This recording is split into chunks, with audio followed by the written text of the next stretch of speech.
ஜனநாயகன் வர வரைக்கும் நான் தான் முதல்வர் அப்படின்னாரு. ஜனநாயகன் வந்துட்ட அப்புறம் அடுத்த படம் லோகேஷ் கனகராஜ் கிட்ட கதை கேட்டுட்டு இருக்காரா சார்? கன்ஃபார்ம். பாஜகவோடு சேர மாட்டேன்னு சொல்றதெல்லாம் ஃபேஷனுங்க. வாய்ப்பு கிடைக்காதவரை அனைவரும் ராமர் தான். நான் சேர மாட்டேன் அதெல்லாம் இல்லை அப்படின்லாம் விஜய் சொல்றதெல்லாம் நகைப்புக்குரிய விஷயம். தமிழக வெற்றி கழகம் மாதிரி தமிழக திரிஷா கழகம்னு ஒன்று ஆரம்பிக்கலாமா? திரிஷா அவர்கள் முதல்வர் ஆவதற்கு விஜய் உதவுவார் இல்லையா? உதவி பண்ணுவார். திரிஷாவுக்கு 5 பொருத்தமும் இருக்கு.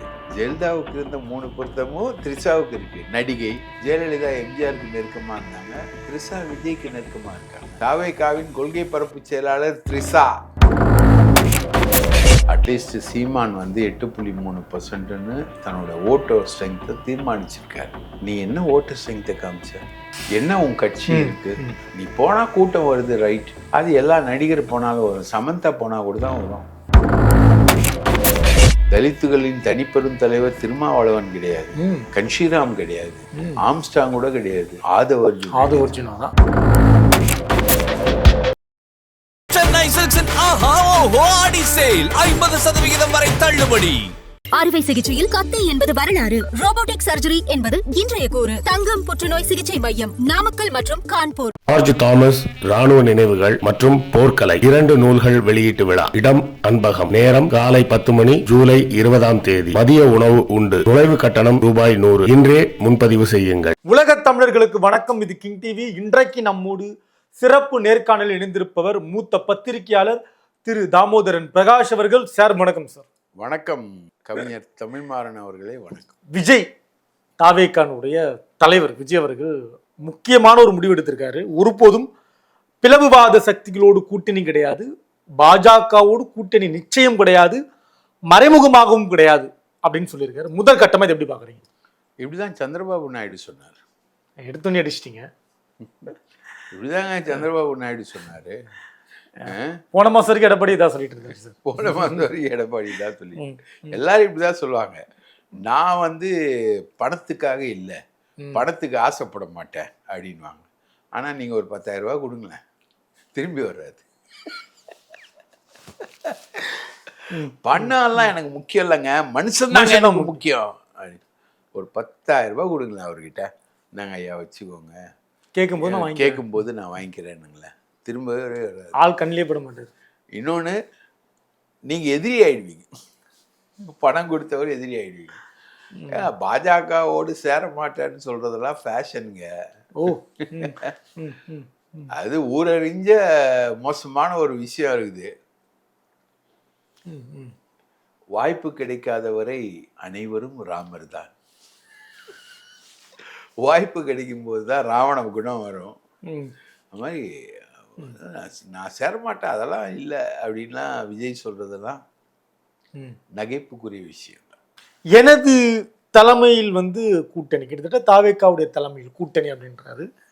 அவங்க போடுற முக்கியமான தீர்மானங்கள்ல விஜய் தான் முதல்வர் வேட்பாளர் அப்படின்றாங்க. களம் அப்படி இருக்கா சார்? இவர் தலைமையில போய் இணையறதுக்கு திமுக அதிமுக கூட்டணி கட்சியில் உடஞ்சு போய் இணைவாங்களா? இதுல முதல்ல இவர் எவ்வளவு ஓட்டு வாங்குவார்னு இவர் தீர்மானிச்சிருக்கணும்ல. அட்லீஸ்ட் சீமான் 8.3%ன்னு தன்னோட ஓட்டர் ஸ்ட்ரென்த்தை தீர்மானிச்சிருக்காரு, காமிச்சிருக்காரு, ரைட்டா? திமுக ஓட்டர் ஸ்ட்ரென்த்தை காமிச்சிருக்கு. எடப்பாடி 20% நான் வாங்குவேன்னு திமுகவுக்கு அடுத்த ஓட்டர் ஸ்ட்ரென்த்தை எடப்பாடி காமிச்சிருக்காரு. நீ என்ன ஓட்டர் ஸ்ட்ரென்த்தை காமிச்ச? என்ன உன் கட்சி இருக்கு? நீ போனா கூட்டம் வருது, ரைட். அது எல்லா நடிகர் போனாலும் வரும். சமந்தா போனா கூட தான் வரும்.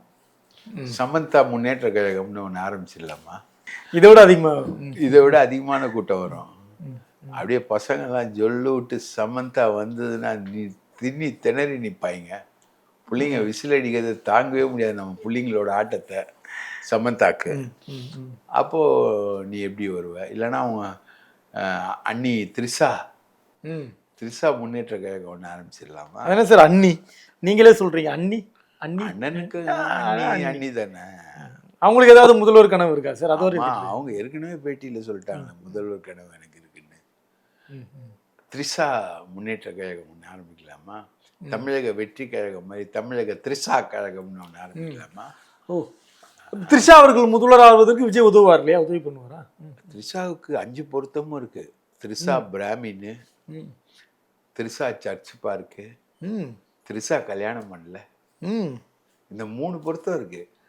ஜெயலலிதாவுக்கு இருந்த 3 பொருத்தமும் த்ரிஷாவுக்கு இருக்கு. நடிகை 4 ரைட்டா. இன்னொரு 5வது பொருத்தம் வந்து ஜெயலலிதா எம்ஜிஆருக்கு நெருக்கமாக இருந்தாங்க, த்ரிஷா விஜய்க்கு நெருக்கமாக இருக்காங்க. சார் அப்படிலாம் சொல்லிடாதீங்க சார், கோச்சிப்பாங்க. கோச்சுக்கிட்டோம்.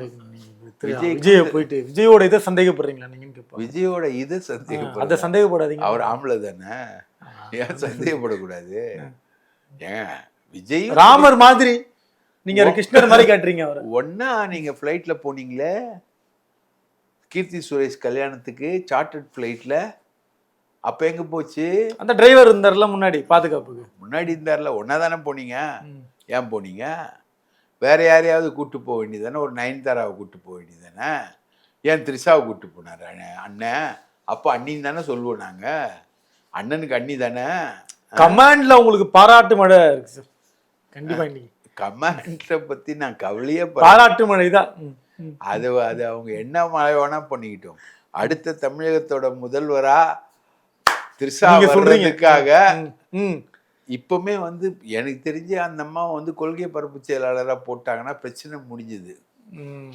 தாவேகாவின் கொள்கை பரப்பு செயலாளர் த்ரிஷா. அப்ப ஒரிஜினலா இருக்காரு சார். அதெல்லாம் சார், அதெல்லாம் லாட்ரி விற்கிறது சார். லாட்ரி முக்கியமா, கிளப் டான்ஸ் முக்கியமா சார்? கிளப் டான்ஸ் தான் சார் முக்கியம். அதை தேய்க்கிறதா முக்கியம்? லாட்ரி அதை தேய்க்கிறத விட இதை தேய்ச்சு அதுதான் முக்கியம். கிளப் டான்ஸ் தான் முக்கியம். அதனால் அதெல்லாம் இருக்குது. ஸோ விஜய் வந்து விஜய் வந்து பிஜேபி ப்ராடக்ட்டு. ரஜினி இல்லைன்ன உடனே விஜயை தேடி கூப்பிட்டு வராங்க. விஜய்க்கு கொடுத்துருக்க அசைன்மெண்ட் வந்து திமுக வாக்குகளை வந்து பிரிக்கணும். திமுக வாக்கு வங்கி பிரிக்கணும். திமுக வாக்கு வங்கி மட்டும்தான் கூட்டணி உடைக்கிற ஐடியா கிடையாது. திமுக வாக்கு வங்கியை பிரிக்கணும், திமுக கூட்டணியை உடைக்கணும். முடிஞ்சா கம்யூனிஸ்ட் இருக்காங்க, இப்போ கொஞ்சம் எகிரல்ல இருக்காங்க, விசிகா இருக்கு, அதிகமான சீட்டை கேட்டுக்கிட்டு இருக்காங்க. மார்க்சிஸ்ட் கம்யூனிஸ்ட் வந்து கடுமையா வந்து திமுகவை எதிர்த்துக்கிட்டு, மதிமுக வைக்க அவர்கள் கோபமா இருக்காரு, ரொம்ப கோபமா இருக்காரு. இவங்களை எல்லாரையும் கூப்பிட முடியுமா அப்படின்றதுதான் விஜயுடைய அசைன்மெண்ட். அதாவது திமுகவுக்கு பதில் திமுக கூட்டணி கட்சிகள் அனைத்தையும் இணைத்த ஒரு கூட்டணி, திமுக இருக்கிற இடத்துல தாவேகா இருக்கும் அப்படின்றது ஒரு கான்செப்ட். இன்னொரு கான்செப்ட் வந்து என்னன்னா, திமுக வந்து தோற்கடிக்கப்படணும்னா விஜய் வந்து அதிமுக பாஜக கூட்டணிக்கு போனோம். அதுதான் அமித்ஷா அவரோட பேட்டியில சொல்றாரு. அதிமுக கூட்டணிக்கு போகணும் அப்படின்றத அமித்ஷா வந்து அவரோட பேட்டியில சொல்றாரு. காலம் இருக்கிறது, இன்னும் ஜனவரி வரைக்கும் டைம் இருக்கு. அன்னைக்குதான் ஜனநாயகன் வர வெளியீடு. ஜனநாயகம் முடிஞ்ச உடனே அதுக்கப்புறம் பார்ப்பாரு. ஜனநாயகன் வரைக்கும் நான் தான் முதல்வர்னு சொல்லிக்கிட்டே இருப்பாரு. எப்படி ரஜினி நான் அரசியலுக்கு வருவேன்னு ஒவ்வொரு படம் வெளியிடும் போது சொல்லிக்கிட்டே இருப்பார்ல, அது மாதிரி ஜனநாயகன் வர்ற வரைக்கும் நான் தான் முதல்வர் அப்படின்வாரு. ஜனநாயகன் வந்துட்ட அப்புறம் அடுத்த படம் லோகேஷ் கனகராஜ் கிட்ட கதை கேட்டுக்கிட்டு இருக்காரா சார்? கன்ஃபார்ம் நீங்க தமிழ்ல இதை போட்டுடலாம். லோகேஷ் கனகராஜ் படம் கதை கேட்கும் விஜய் தமிழ்லயே போடலாம். அதுல ஒன்றும் பிரச்சனையே கிடையாது. லோகேஷ் கனகராஜ் கிட்ட அடுத்த படத்துக்கான கதையை கேட்டுக்கிட்டு இருக்காரு. இன்னும் சில அறிமுக இயக்குநர்கள் கிட்டையும் கேட்டுக்கிட்டு இருக்காரு. அப்ப முதலமைச்சர் நாற்காலி காலியா இருக்குமே இவருக்கு. யாருக்கு? திரு விஜய் அவர்களுக்கு. அவருக்கே தெரியுமே நான் முதலமைச்சர் ஆக மாட்டேன்னு. நீங்க எப்படி காலியா இருக்குன்றீங்க? அவருக்கே தெரியுமே இந்த பஸ் பெசன்ட் நகர் போவாதுன்றது தெரியுமே. சைதாப்பேட்ல இது பிரேக் டவுன் ஆயிடும்ன்றது தெரியுமே. அதை தாண்டி கோட்டைக்கு வரணுமே. அதை தாண்டி எப்படி கோட்டைக்கு வராது? அதான் தெரியல அவருக்கு. தெரிஞ்ச விஷயத்த நீங்க வேற போட்டு இது பண்ணிட்டு இருக்கீங்க. இது சைதாப்பேட்டை கட் சர்வீஸ். இது மாம்பழம் தாண்டதே கஷ்டம். சைதாப்பேட்டை வரும், அதுக்கு மேல தாண்டவே தாண்டாது. அதுக்கப்புறம் கிண்டி, அடையாறு, அதுக்கப்புறம் சாஸ்திரி நகர், பெசன்ட் நகர், இது எவ்வளவு தொலைவு. சைதாப்பேட்டையோட நிறுத்திடுவோம்ல நம்ம. அதுதான் அவருக்கே தெரிஞ்ச விஷயம் தானே. அது ஒன்றும் பெரிய கம்ப சுத்திரம்லாம் இல்லை. அப்ப இந்த கூட்டணி திமுக கூட்டணி எல்லாம் உடைஞ்சு விஜய் கிட்ட வர்றதுன்றது வாய்ப்பு இல்லைன்னு புரிஞ்சுக்கலாமா? ஆனா அது முயற்சி பண்ணுவாங்க. அதெல்லாம் பேசி பேசி பார்த்து தோல்வி அடைஞ்ச விஷயம் சார். ம், ம். எனக்கு தெரிஞ்சு விசிகாவோட வந்து முதல்ல இருந்தே அவங்க பேசிகிட்டு இருக்காங்க. அது ஒன்றும் வேலைக்கு ஆகல. ஆதவ் அர்ஜுன் ரெட்டி வந்து விசிகால இருக்கும்போதே முயற்சி பண்ணார் அவர். அது முடியல. இப்போ கூட ஒரு வீடியோ ட்ரெண்ட் ஆயிட்டு இருக்கு சார். ஆதவ் அர்ஜுன் அவர்கள் சொல்றாரு, ஒரு தலித் முதலமைச்சர் ஆகணும்னு சொன்ன உடனேயே ஆதரவு கொடுத்தது திரு விஜய் அவர்கள் தான் அப்படின்னு சொல்ற ஒரு வீடியோ ட்ரெண்ட் ஆயிட்டு இருக்கு. இப்போ இதுல எப்படி தாவேக்கால ஏதாவது நடந்துருமா? அப்படி அப்போ தலித் முதலமைச்சர் ஆவார்னா அப்போ விஜய் முதலமைச்சர் ஆக மாட்டார். ஆக மாட்டாரா? ஆக மாட்டாரு. ஆதவ் அர்ஜுன் சொல்றதுக்காக தானே அர்த்தம். அவரும் கூட இருந்து கை தட்டுறாரு, இப்படிலாம் காட்டுறாரு, சிம்பிள்லாம் காட்டுறாரு. அதெல்லாம் பாத்தீங்களா? நிறைய காட்டுவார். நிறைய காட்டுவார்ப்பா. நிறைய காட்டுறதெல்லாம் நம்ம பார்த்துருக்கோம். அதெல்லாம் ஒண்ணுமே கிடையாது. இதெல்லாம் வந்து 10ஓட 11 அத்தோட இது ஒண்ணு தானே. அப்ப தாவேக்காலையும் ஒரு தலித் முதலமைச்சராக ஆக முடியாது. ஆக முடியாது. அது தெரிஞ்சுதான் ஆதவ் அர்ஜுனா கூட இருக்காரு. தலித் முதலமைச்சர் ஆகணும்னா திருமாவளவனுடைய ஆட்சி வரணும். வரணும். இது தெரியாம ஆதவ ஏமாத்துறீங்களே சார். பாவம் சார். விஜய் கிட்ட போய் சேர்ந்துட்டாரு சார். பாவம். ஆதவ் மாதிரி ஒருத்தர் வந்து தலித்துகளுக்கு கிடைக்கவே மாட்டாரு. தலித்துகளின் தனிப்பெரும் தலைவர் திருமாவளவன் கிடையாது, கன்ஷிராம் கிடையாது, ஆம்ஸ்டாங் கூட கிடையாது. ஆதவ் அர்ஜுனா தான் தலித்துகளுடைய ஒரே தலைவரான ரெட்டியார். ஆனா அவர் ரெட்டியாரு. அவர் வந்து தலித்துகளின் தலைவர், ஆனா அவர் ரெட்டியாரு. ரைட்டா? அவர் வந்து அம்பேத்கரை படித்தவர், காந்தியை படித்தவர், காந்தியும் அம்பேத்கரையும் இப்போ ஒன்றா வச்சுக்கிட்டு இருக்கவர். திருமாவளவன் மாதிரி தலைவர்கள் வந்து புலகாங்கிதப்படும் அளவிற்கு தத்துவார்த்த ரீதியாக தயாரானவர். இப்படிலாம் அவருக்குரிய சிம்பிள்ஸ் அண்ட் குவாலிட்டிஸ் எல்லாம் நிறைய இருக்கு. அவர் தான் எல்லாம், அவரே எல்லாம், அவரே முதல், அவரே முடிவு. விஷ்ணு பரமாத்மா மாதிரி அவர் ரெடியார். அதில் ஷார்ப்பாக இருப்பார். பெரியார் அண்ணாவை பற்றி அவதூறாக பேசியதற்கு அவங்களுடைய தீர்மானத்தில் கண்டனம் போட்டிருக்காரு விஜய். நாங்கள் இது சும்மா விட மாட்டோம், நாங்கள் உண்மையாக கண்டிக்கிறோம் அப்படின்னு. எப்படி கொள்கையில் தெளிவாக இருக்காருன்னு புரிஞ்சுக்கலாம் அது மூலம். அதாவது ஒரு பணம் செத்து நாரி அதை கொண்டு போய் புதைச்சி சுடுகாட்டில் எரிச்சு எல்லாம் முடிஞ்சு சாம்பல்லாம் எடுத்துட்டார். எடுத்த பிறகு எவனோ ஒருத்தன் வீட்டுக்கு மாலையோடு வருவானா. எப்போ முருகன் மாநாடு நடந்தது, எப்போ வந்து பெரியாரை பற்றி கேவலமாக ஈரோடு பை எலெக்ஷனில் பெரியார் என்பது மண்ணு அப்படின்னு எப்போ சீமான் பேசினார். தமிழ்நாடு பெரியார் மண் அல்ல, பெரியாரே மண்ணு தான், பெரியாரே மண்ணு அப்படின்னு பேசினார். அப்போல்லாம் இந்த பெரியாருக்கு சிலை அமைக்கிற கொள்கை குன்று எங்கே போயிருந்தது?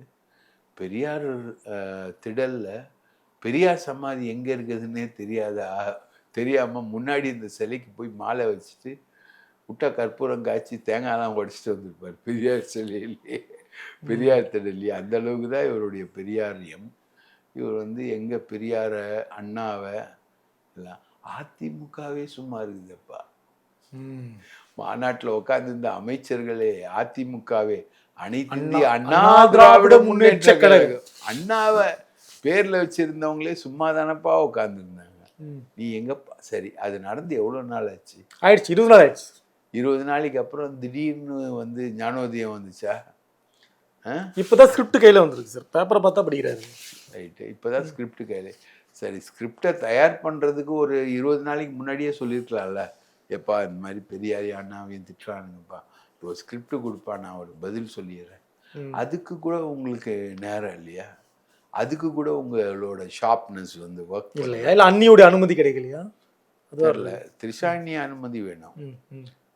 திரிஷாணி அனுமதி இல்லாமலாம் கஷ்டம். அவள் அண்ணாவா அண்ணியான்னு கேட்டா அண்ணிதான், அண்ணா இல்லை. அண்ணா பேரறிஞர் அண்ணாவுக்கு மதிப்பு இல்லை. இல்லை, அண்ணாவை பற்றி இழிவா பேசினதுக்கு எவ்வளோ நாள் கழிச்சு ரியாக்ஷன்? அதுதான் கேவலமான ஒரு ரியாக்ஷன். ஒட்டுமொத்தமாக திரு விஜய் அவர்களுடைய இந்த பேச்சு இதெல்லாம் பார்க்கும்பொழுது 2026க்கு தயாரா இருக்காருன்றதை புரிஞ்சுக்கலாமா நம்ம? ஜனநாயகன் படத்துக்கு தயாரா இருக்காரு, அவ்வளோதான். வெளியீட்டுக்கு ஜனநாயகன் படம் ரிலீஸ்க்கு தயாராக இருக்காரு, அதுதான் புரிஞ்சுக்க முடியுது. 2026 தேர்தலாம் அதுதான் பெரியவங்க சமாச்சாரம். சின்ன பசங்கள்லாம் ஆட்டத்தில் சேர்த்துக்க மாட்டாங்க. நன்றிண்ணே. வாய்ப்பளித்ததற்கு நன்றி. சென்னை சில்க்ஸின் ஆஹா ஓஹோ ஆடி சேல் 50% வரை தள்ளுபடி. அறுவை சிகிச்சையில் கத்தை என்பது வரலாறு, ரோபோட்டிக் சர்ஜரி என்பது இன்றைய கூறு. தங்கம் புற்றுநோய் சிகிச்சை மையம், நாமக்கல் மற்றும் கான்பூர். ஜார்ஜ் தாமஸ் ராணுவ நினைவுகள் மற்றும் போர்க்கலை 2 நூல்கள் வெளியீட்டு விழா. இடம் அன்பகம். நேரம் காலை 10 மணி, ஜூலை 20ஆம் தேதி. மதிய உணவு உண்டு. நுழைவு கட்டணம் ரூபாய் 100. இன்றே முன்பதிவு செய்யுங்கள்.